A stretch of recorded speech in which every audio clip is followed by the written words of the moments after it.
Folk arts are living arts, so the community of Hindman has a long history and attachment to the Appalachian Mountain Dulcimer. Some of the earliest innovators, designers, and builders of the Appalachian Mountain Dulcimer came from Knott County and Hindman.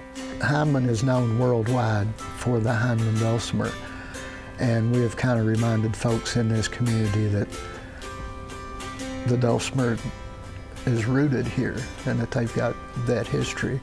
What I have seen Doug and Mike do in this community is revitalize a sleepy little town by reminding them of the awesome folk heritage that they had all along and had just forgotten along the way.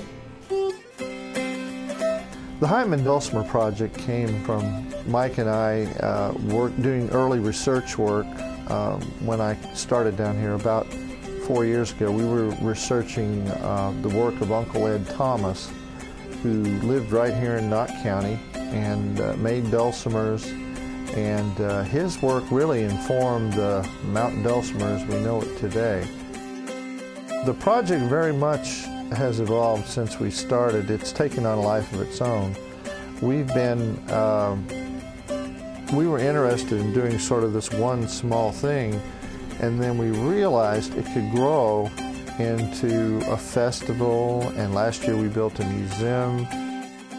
This is the Museum of the Mountain Dulcimer, and Doug, Mike, and myself curated this exhibit last November. It was an offshoot of the Hindman Dulcimer project, and this exhibit highlights the history of the mountain dulcimer that originated right here in Knott County and was very important in downtown Hindman 100 years ago. And now we're finally getting to the point where it's growing into a school of lutherie.